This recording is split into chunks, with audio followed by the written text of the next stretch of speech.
Did you know with Home Protector Insurance, construction projects can receive insurance coverage from start to finish? We offer a variety of bonds. This includes bid bonds, advance payment bond, performance bonds, or others. Let Home Protector be a part of your team and help safeguard you through your next project.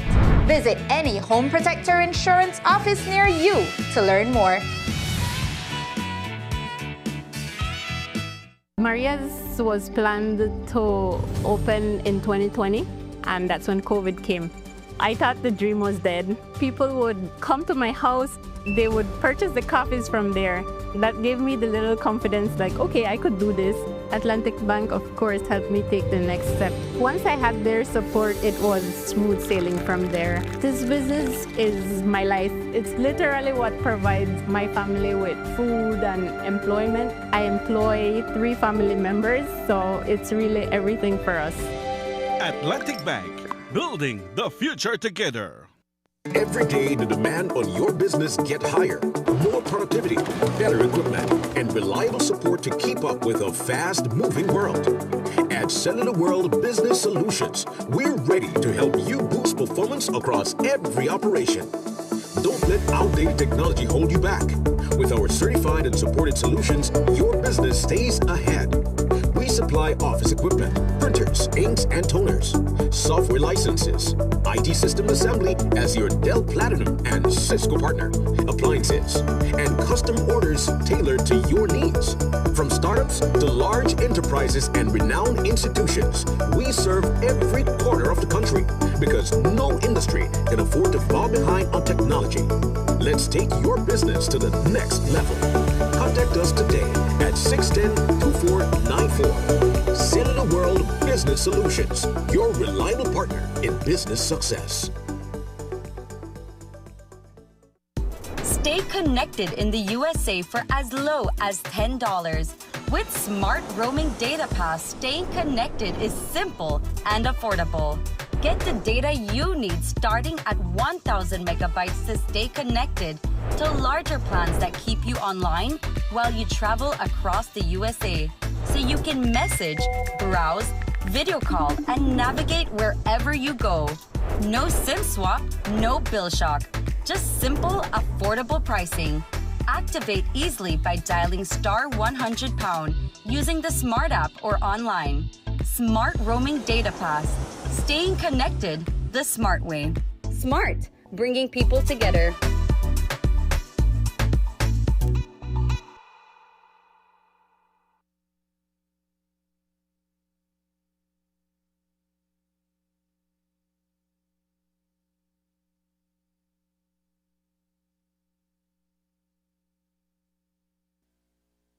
Hello, friends. I'm Dr. Bob Roberts with another 60-second sermon from God's Word. The Bible says, "For all have sinned and come short of the glory of God, and that there is none righteous, no, not one." There are 2 great facts the Bible makes clear about all of us. First of all, we have all sinned. Secondly, all of us need God's forgiveness. I understand that it was Billy Graham's custom to get names of prominent people in the city in which he would be conducting a crusade to pray for them in advance that they would come to Christ during the crusade. Once when preparation was being made to conduct a crusade in a large city in America, he wrote the mayor of that city and asked him to mail him a list of some people in the city whom he knew really needed forgiveness. The mayor responded by mailing Billy Graham a telephone book for the entire city. The message was clear. They all needed forgiveness. While some may be guilty of more obvious sins that incur greater guilt and consequences than others, the truth is that all of us have sinned and stand in need of God's forgiveness. How quick and ready God is to forgive the most vile of sinners who come to Him by faith in His Son, Jesus Christ. The last act of Jesus when dying on the cross was one of forgiveness. In His dying moments, He cried out to God and said, "Father, forgive them, for they know not what they do." 2,000 years later, He remains faithful and just to forgive all who honestly confess their sins unto Him. Today's 60-second sermon has been presented by Christian Foundations of Faith in cooperation with the Baptist churches in your area. We at Fulltech Systems understand that technology isn't just a tool, it's a game changer. At home, smart devices and AI are revolutionizing daily life. In education, tech is making learning more interactive and accessible for students and educators alike. For businesses and government, it's driving innovation, streamlining operations, and unlocking growth, leveraging tech for better services, infrastructure, and security. At Fulltech Systems, we help you thrive with cutting-edge solutions, partnering with leaders like Dell, HP, Microsoft, APC, Fortinet, Cisco, and Tomy Inc. We deliver the right products for your needs, whether it's boosting efficiency, improving customer engagement, or scaling operations. Connect with us and let's drive innovation together. Fulltech Systems, your technology center, where you come for the price, but stay for the service.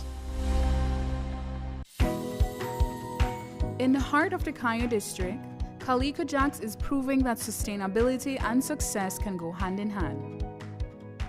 When Calico Jacks wanted to move to solar energy, the biggest difficulty for us was the finance.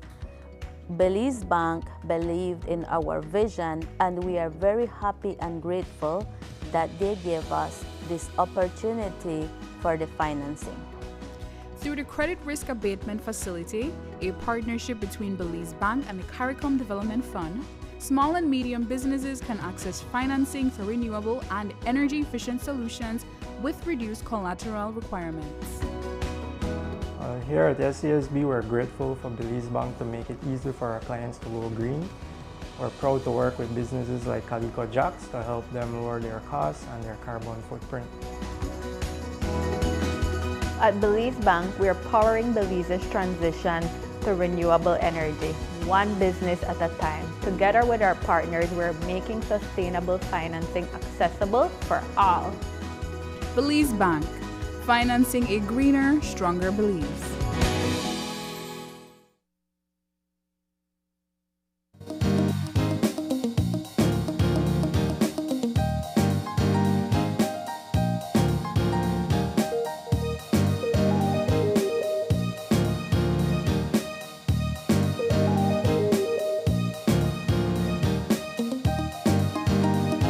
Welcome back to Open Your Eyes. We are jumping into our first guest conversation this morning, and it's a two-part conversation with the opposition members. We are joined this morning by the Leader of the Opposition as well as the Leader of the UDP, Honorable Tracy Panton. Good morning. Good morning. Good to be here. And also, I love the energy right away. And also here with us in the middle, we have Chair Lady and Senator of the UDP, Honorable Sheena Pitts. Good morning. Good morning. And of course, no strangers to you guys as well. We also have here with us Lead Opposition Senator, Honorable Patrick Faber. Good morning, Sabrina. Good morning, Isani. Guys, thank you so much for joining us this morning. It is a pleasure having each and every one of you here this morning with us at this time. I think this is a timely conversation. It's coming off the heels of your press conference that took place yesterday. We were able to highlight some of those moments in our newscast last night. So I know that it's still fresh in the minds of the Belizean people at this time. And if they have any questions as well, you guys can use this opportunity to drop them in the comment section, and we'll try to bring them up and highlight them throughout the course of the conversation. Perhaps we can begin with setting the tone of this morning. But perhaps, if I may, before we begin the conversation, on behalf of the United Democratic Party, we wish to first express our deepest condolences to the Humes family on the passing of Aaron. He was so unpretentious, but yet so fierce, very passionate about his work as a journalist. And so it was a sudden and I think a big loss for all of us, particularly members of the media community. And so we take this opportunity to express our heartfelt sympathies to, of course, first and foremost his family, but also to his colleagues. Yes, we appreciate that. I want to begin with the events of yesterday. having a press conference from the UDP, perhaps just setting the pace of why you guys felt it important to gather and to speak to the people. I think if I can, we have made it a commitment that the opposition will make itself accessible, available, to take on the hard issues, to be part of the national discourse on matters and concerns and issues that affect every Belizean. If we hope to lead this country in 2030, and that is exactly our plan, we must make ourselves accessible. People need to know that they can come to us, they can talk to us, and you must know that we are always going to make sure that our voices are heard and the voices of the people we represent are heard. So this is a commitment. We try to have a monthly press conference, and even monthly doesn't seem that we should have them more often, because the issues are, you know, the new issues emerging every single day, and to keep track of all of them and to discuss all of them becomes quite a challenge in one press conference. But surely you can expect to hear from us collectively in terms of what the position of the party is on any given issue, as often as we can. As we sit here this morning, amongst the three of you representatives of the UDP, what in your opinion is the most pressing issue that Belize is faced with today? It's hard to select one thing out of the plethora of issues. Crime and corruption, and I think stands out. There are too many families that are suffering from violent crime, from crime against women and children, and corruption, in my opinion, and my colleagues may see this differently, is the issue affecting our society. It's endemic and it has become systemic, and so it affects everything. The other major thing, of course, for every Belizean, including me, is the high cost of living, and the fact that we are struggling every single day to make important decisions that affect our families, that affect our livelihoods. You know, do I pay my son's graduation fees or do I pay my rent? This is literally, you know, decisions that parents are faced with. And of course, I think the other major issue affecting us is the whole issue of access to quality health care. And I say that because if you go on any social media platform, if you stop at any roundabout or major junction on any highway, there are people out there asking for help for basic access to health care. And that's indicative of who we are as a nation. Something is wrong and something needs to be corrected to ensure that Belizeans can have access to public healthcare services and primary healthcare services. I'm glad that you're touching on healthcare as a point of concern here.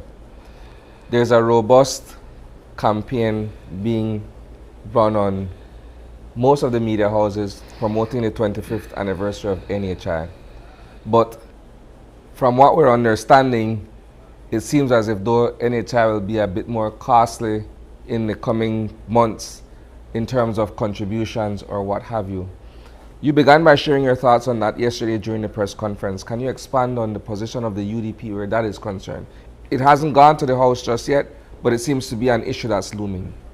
It is a major issue that's looming, and as I said at yesterday's press conference, I think it's probably the biggest bukut our society will get yet. Now let me, so I'm not misquoted, be clear. The United Democratic Party supports universal health care. We support that primary health care services at minimum should be accessible by all Belizeans. NHI was the vehicle chosen to ensure that that is made possible. But with the new proposed bill to establish the National Health Insurance Authority, you question what the real motive is. You would have heard the Prime Minister, who I understand should have been a guest this morning on this show, opted out. I understand he's a little afraid of you, Sabrina. If the story on the street is correct, I don't know. But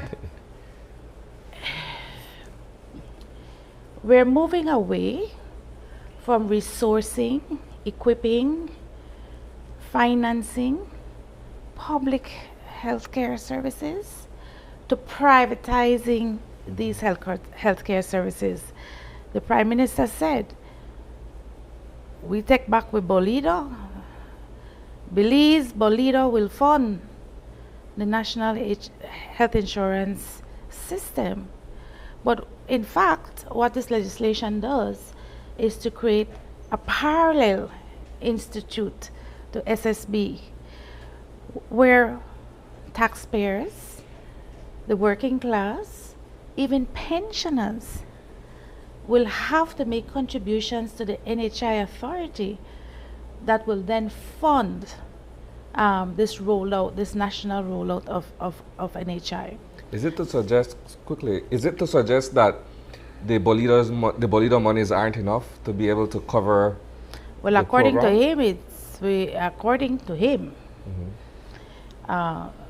where there are record receipts from FOI Bolido. And so if there are record receipts, we need to make sure that these receipts are properly audited, and when they're allocated to whomever they're allocated, those allocations are also audited.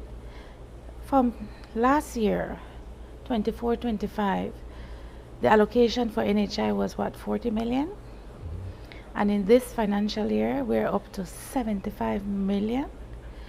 And we don't know how those monies will be allocated, how those monies are going to be used, who will be contracted, what services will be available. And we are told, trust us. The government is saying, trust us to spend $75 million of taxpayers' money.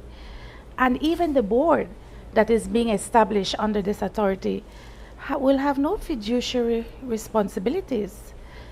What happens is that the NHI authority becomes the provider. The NHI authority will become the regulator. Something is not adding up. I will tell you, Isani, when I went to the NHI, when I went to the committee meeting to discuss this particular bill, there was no member of the Ministry of Health at the meeting, and I found that rather peculiar. This is going to affect the entire national healthcare system. And when I asked the question, well, where is the representative from the Ministry of Health, I was told, well, this is not a health bill.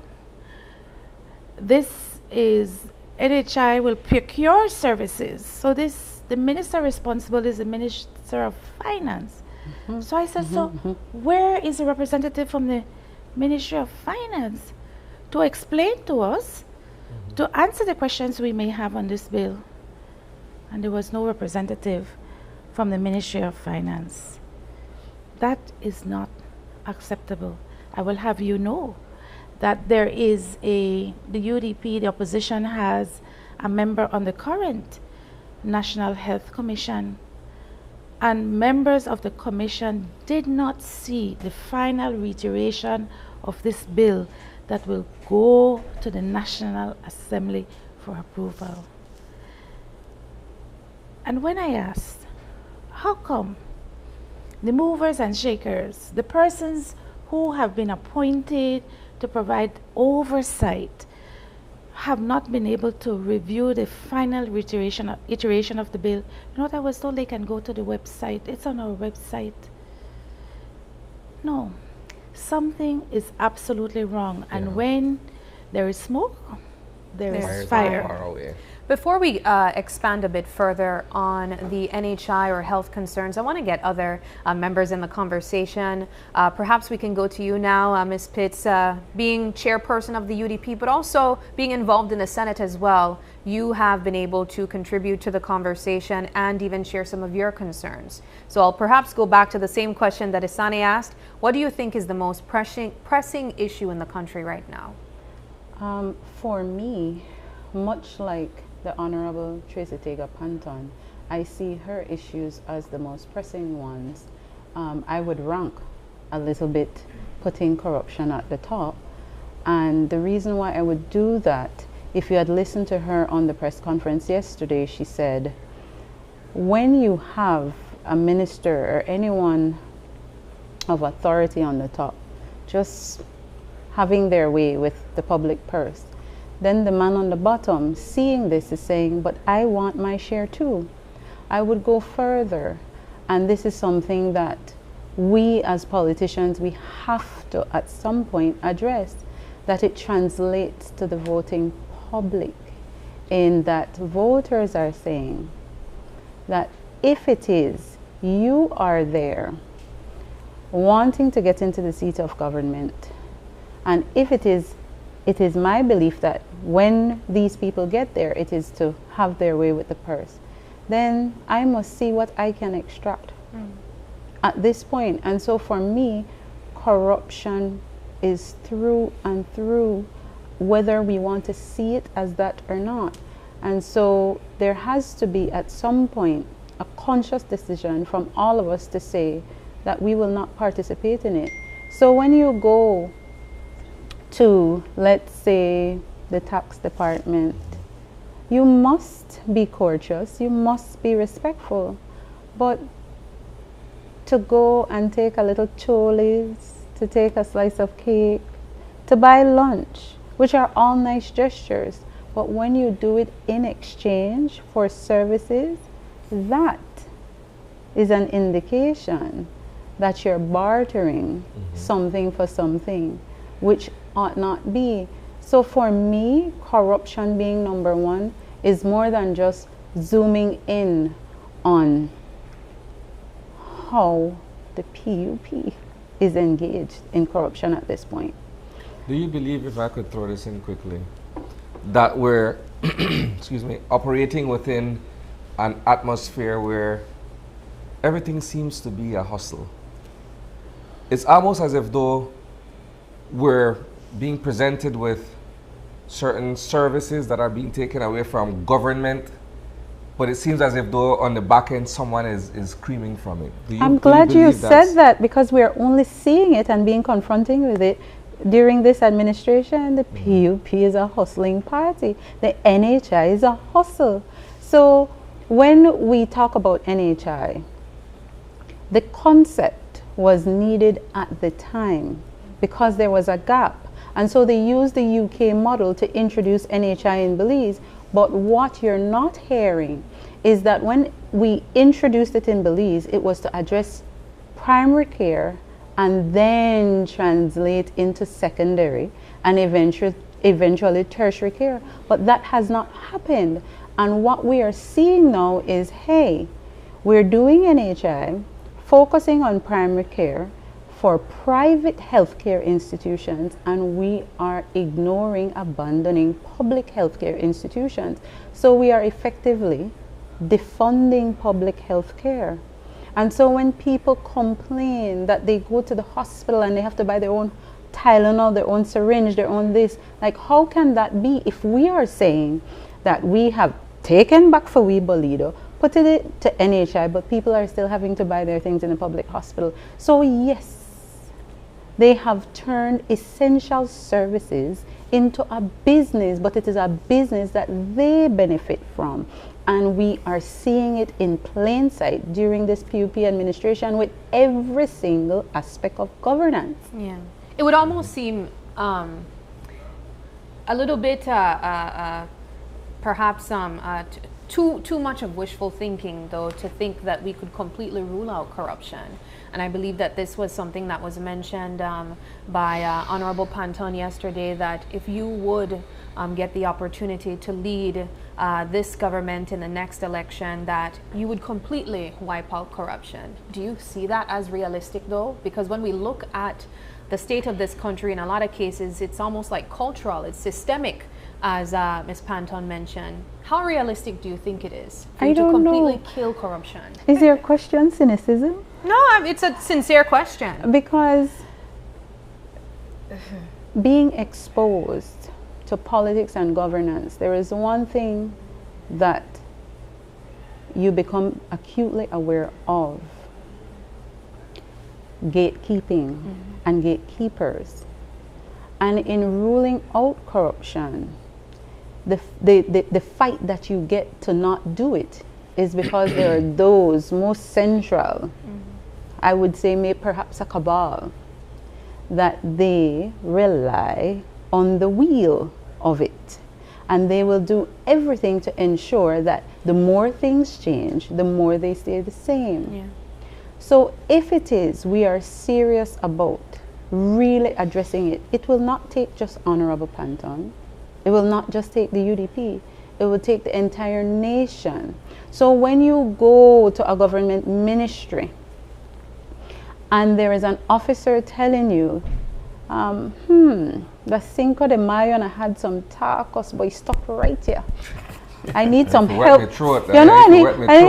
You know, so what do you do in that instance? To try to get your service quicker. Yeah, so out the person there. It's a collective effort. Yeah. And if we are not just one person, not just one leader, if all of us are serious about it, we conduct ourselves differently. Yeah. And when we conduct ourselves differently, it can be done. And guess what? It starts with someone who wants to get it done. And when Honorable Panton says that she will focus on that, I believe that with her cadre of people next to her, and I look to my very good friend, I know that it's very much possible, but it will take a lot of shaking the foundation. It will take a lot of resistance. Looking back now, perhaps I am feeling a little bit cynical about it, because I think of the culture and I think of, you know, just the voting process. And there are a lot of voters who, they don't even want to go to the poll without only $50. They don't want to cast a ballot without only $50, you know? Do you know why? It's a part of culture. It's engraved in people from a necessity. For a lot of people, they feel it's customary, you know, all the politicians before them. Something has to be wrong. Something has to be wrong if we will chuck corruption up to being cultural. Yeah. I am appalled that that would be. So, is there a magic one? No. Will we achieve it in one fell sweep? No. Or soup? No. But we have to start. And we have to get back to the fundamental principles and values that have helped to shape the United Democratic Party, that has helped to shape our society, so that we can move beyond. There is at no time should any of us accept corruption as being cultural to who we are. Let's get Mr. Faber in the conversation, though. Yeah, I'll use the opportunity one second. I'll use the opportunity then to throw this in, because your detractors from within are essentially saying that who you have surrounding you are people who are waiting for their turn to feed at the trough. And if we're saying that, look, we're trying to stamp out corruption, but others within your party say, well, look, when they want they're wrong you right now. They just to wait for their turn. How do you respond to that? Let's start with you, Mr. Faber. Let's go back to one simple reflection. Have you ever seen the PUP, the Prime Minister John Briceño, in the 6 years that he has been in office, put out, condemn, actually deal with any matters of corruption, or do you think that there have been no matters of corruption appearing its ugly head in the cabinet? We have, the Belizean people are not foolish. They know that this has happened, and it goes back to what our party leader has said. It is the resolve, goes back to what our party chairman has said. It is the resolve to try to deal with corruption that makes a difference. And you could say what you'd like about the former UDP administration. There are many things that we would accept to be real. But one thing is, you can go back and you can recount occasions when the then Prime Minister, the Right Honorable Dean Barrow, dealt publicly with elements of corruption in his cabinet. Can you point out one instance now where that is being done by John Briceño and the PUP administration? There is none. In fact, there are massive cover-ups. We see musical chairs being played in the cabinet. We hear he, in fact, himself gets on the television and public fora to say, hey, lie for these people. The man drop off our house.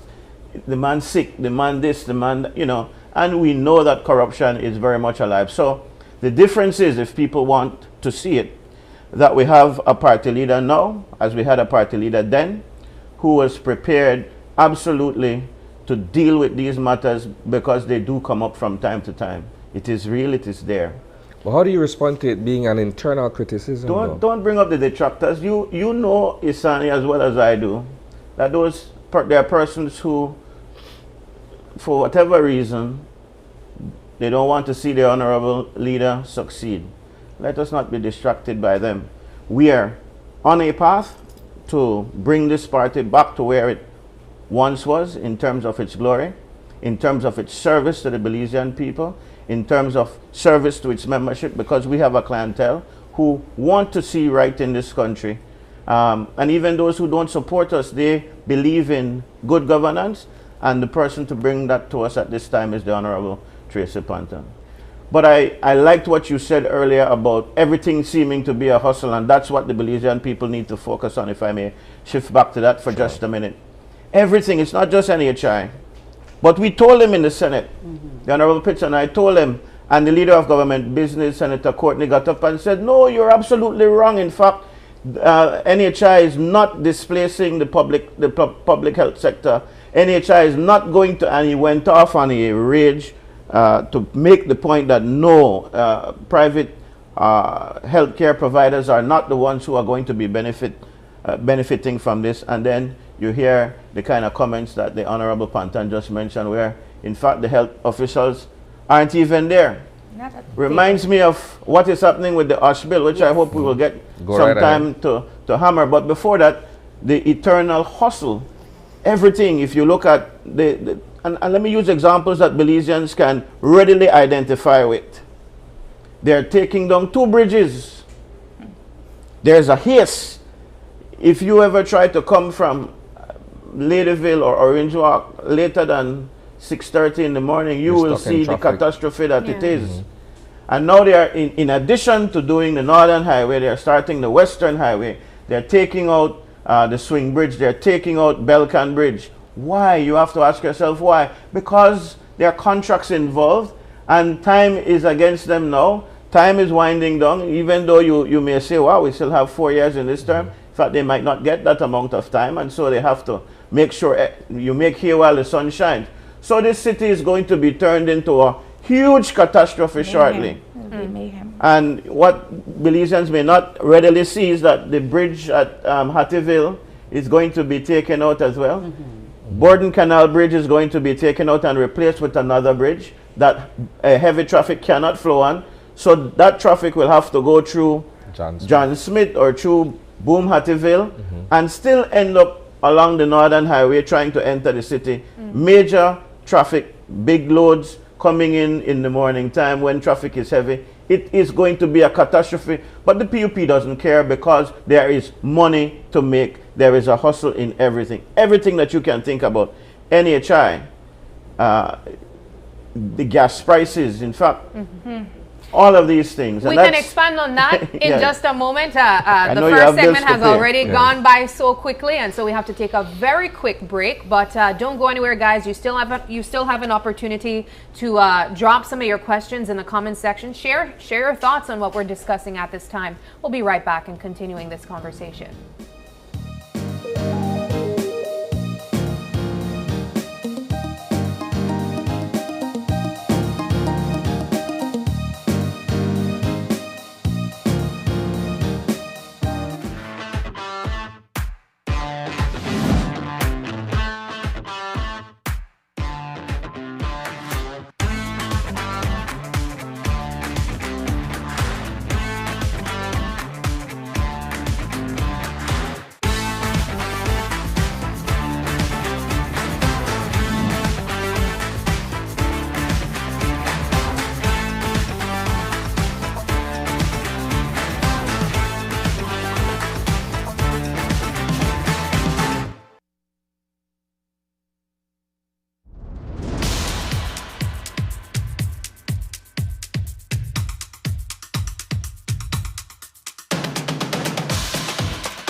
Look here, your kitchen light there and you been in the kitchen. Mama going back in there right now.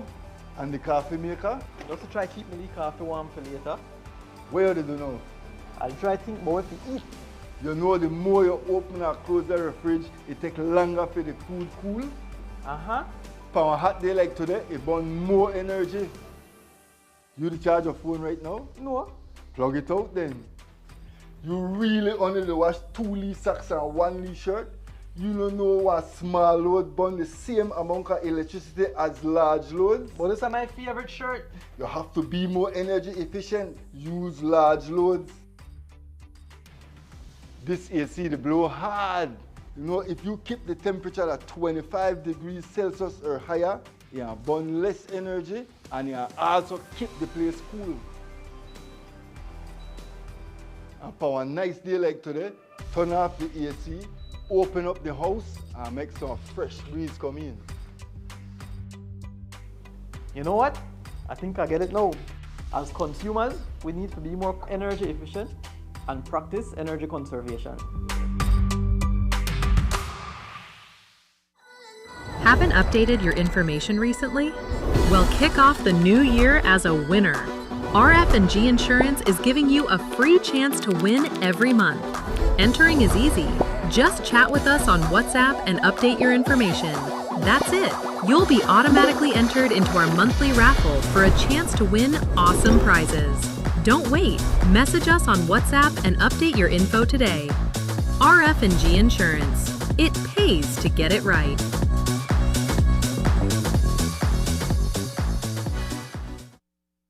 Life moves fast. Your connection should keep up. Need more credit? More data? A flex bundle that fits your lifestyle?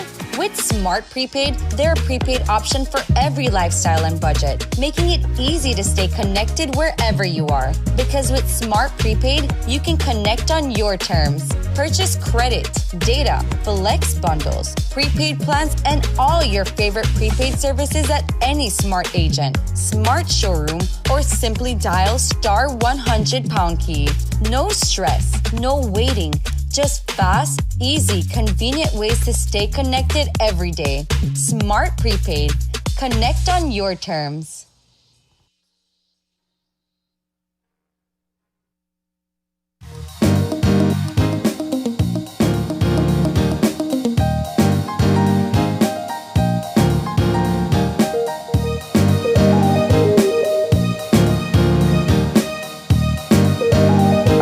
Welcome back. Continuing our conversation with the leadership of the United Democratic Party this morning, we have with us in studio the opposition leader, Tracy Tegra Panton. She's joined by Chairwoman Sheena Pitts and Senator Patrick Faber.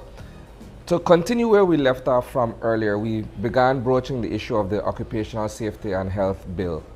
And the fact that it seems to be languishing at this point in the upper house after 10 years of strong push from the unions. Let's get your take. More than 10 years, it's more like 14 years. 14, all right. And indeed it is at the point where it is in the Senate now, but it is languishing, if we use your term, not because of any of the senators actually, but more because of the incompetence. I have to chart it up to incompetence or ignorance of those who are pushing the bill. That is the ministry with responsibility for labor.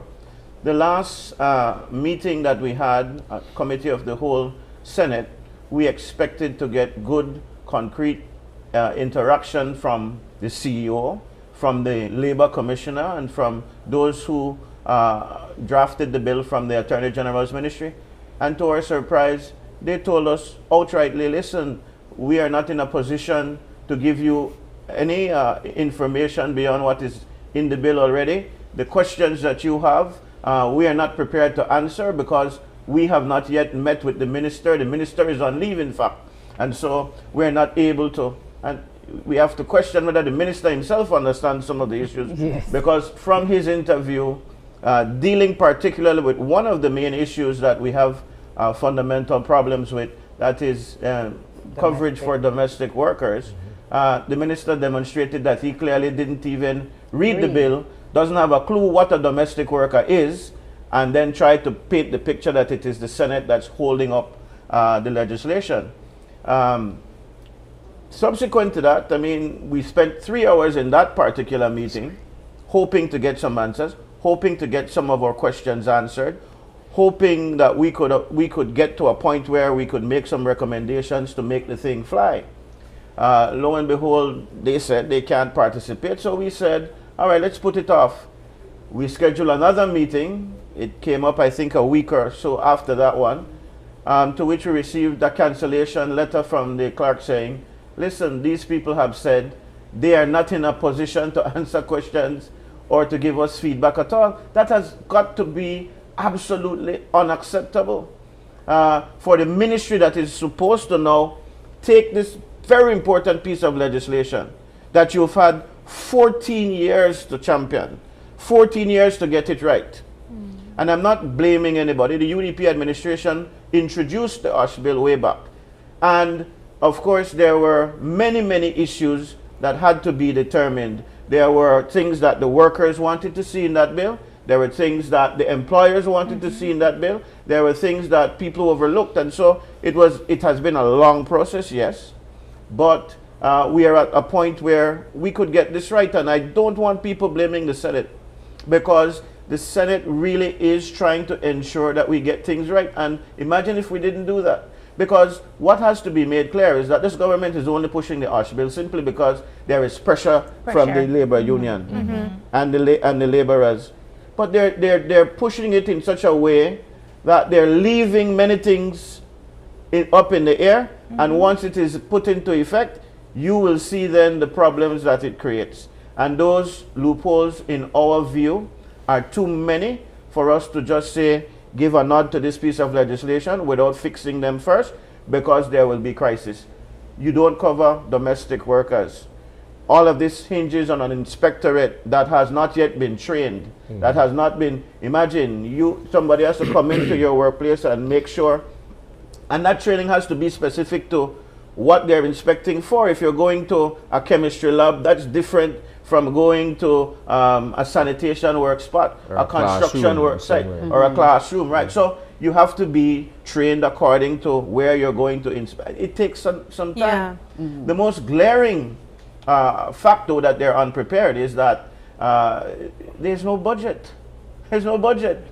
Do you think then that this is a matter of how expensive this legislation would be, or the passing of this would be? It is, and that is probably one of the reasons why it was delayed for so long, because for instance, the employer said, listen, we can't handle that. This now requires us to do XYZ, spend X amount of dollars to get our workplace ready. It now requires us to have safety gear that is very expensive.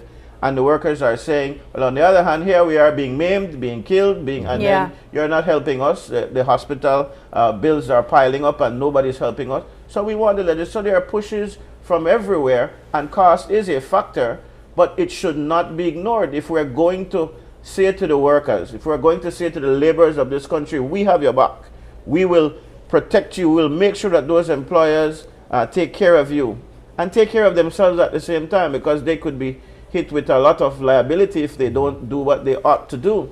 But it's just lip service, and when you get down to brass tacks, as my good friend Michael Finnegan would say, it ain't nothing there, then we have to look at that, and that is how it is with this administration. Every piece of legislation, sorry Sonny, that goes to the House in my 24 years, and when I look at the PUPs especially, those pieces of legislation go because some international force is dictating it.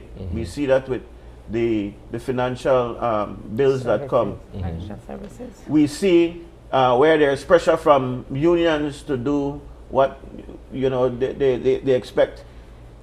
There's legislation passed because there is some hustle. That is the MO of the People's United Party in government. They do what they have to do in order to survive because of international pressure, to appease the unions in a kind of makeshift way, or legislation to hustle, like we go down the hustle road, the Beacol thing, what they just did with the sugar industry, BSI and ESR BSI. They make legislation, what they just did with ramen noodles. They make legislation tailor-made, tailor-fit to certain entities because there is money in it for the grand old party of the PUP. And we need to stop that kind of thing. We need to make sure that legislation is being made in this country for the benefit of our citizenry. We need to make sure that we have legislation that benefits our position as a regional giant, because we can be a giant in this region in Central America.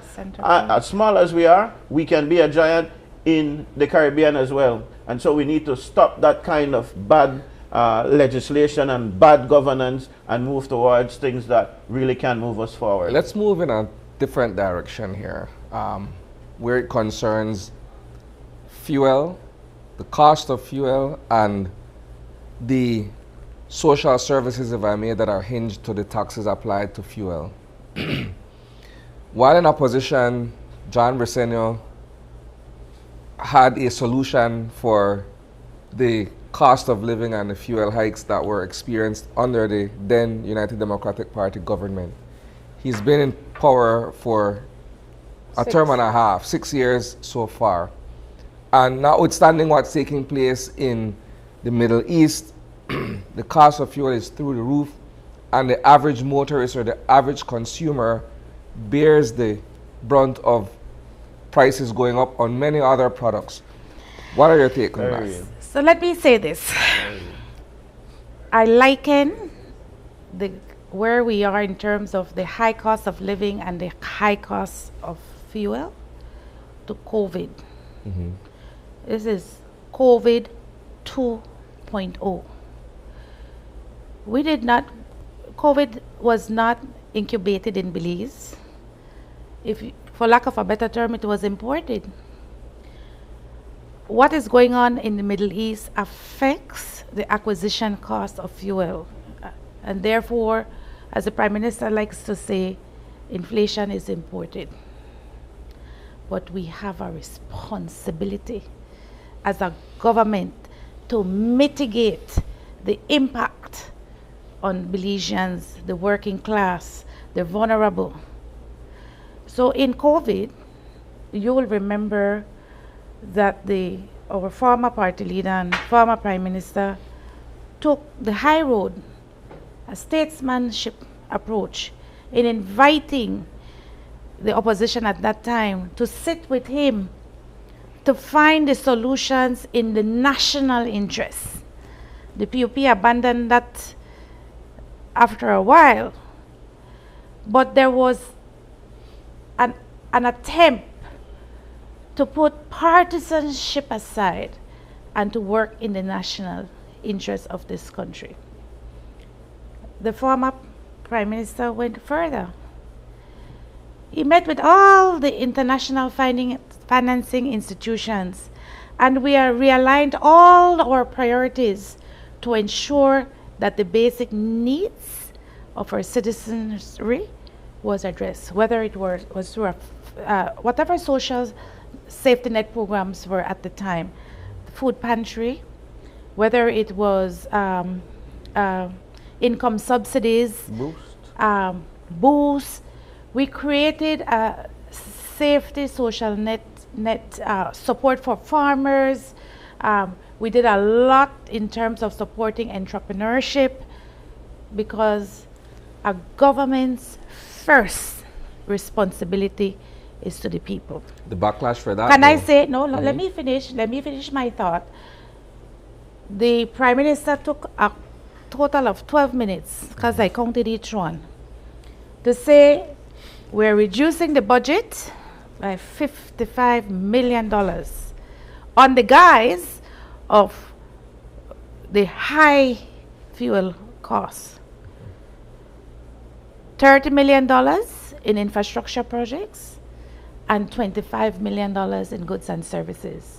We are yet to understand what those infrastructure projects are and what goods and services will be impacted, and how that $55 million is going to be reinvested to support and help to mitigate against high fuel costs. We are yet to find out what direct relief this government is providing to families, providing to farmers, providing to transportation providers. What is the direct relief, and most importantly, to consumers? So COVID was imported, inflation was imported, but that does not abdicate the responsibility of a government to address the concerns and issues that Belizeans are facing every day. We are being pushed to the margins of poverty, because there's no longer a middle class in this country. We're getting to the point where there are those who don't have and those who have. And that's a dangerous place to be. And yet, the Prime Minister continues to boast about the growth in the economy. He continues to boast about the employment rate, how it's dropped, about so many things. That is not the reality that Belizeans are experiencing every single day. And therefore, he's not seen to be credible. Because if you are telling me, and you stand before the Belizean people and say the economy is growing, we should be able to feel it as ordinary citizens. If you are not aligned to the PUP's political ideology, and you're not a member of their friends and family club, then you do not benefit under this administration. On this side, we are concerned, and we have always been the party that has been concerned about the welfare and well-being of our citizens, and I don't think you can argue that. To make much of the last few minutes that we have, I want to use this opportunity to perhaps have each of you highlight just something that you can ensure that the public understands that they can expect from the UDP during this time in opposition, to ensure that they have the confidence in you come the next general election. Perhaps we can begin with you, Mr. Sure. Farber. Firstly, we in the UDP, let me speak to that. We have a very good leader.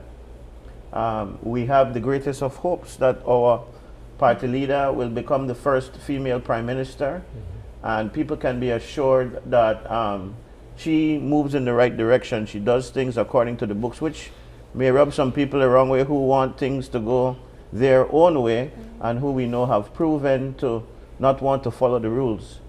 But I implore members and supporters of our party, and even those who have not traditionally supported our party, but now are looking for a solution to PUP gone wrong.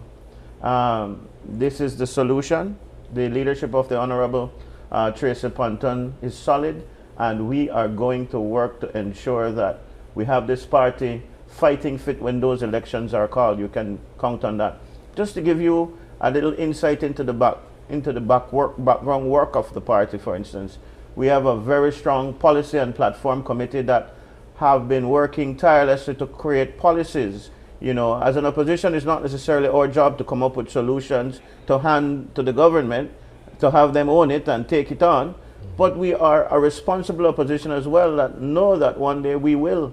And I say we will because that is how the pendulum swings. We will become the government of this country, and we have to have concrete, solid plans to help to bring back our country from the PUP. So we have policies galore, that we have competent, capable persons leading the charge in healthcare, in education, in transportation. Look at the mess that is being made there. And so people can look forward to UDP administration when next we come, that is properly organized and well ready for the challenge of fixing the problems that the PUP would have created and they continue to create. For me, and I didn't get a chance to answer this, for me it is the cost of living that is the major issue in this country.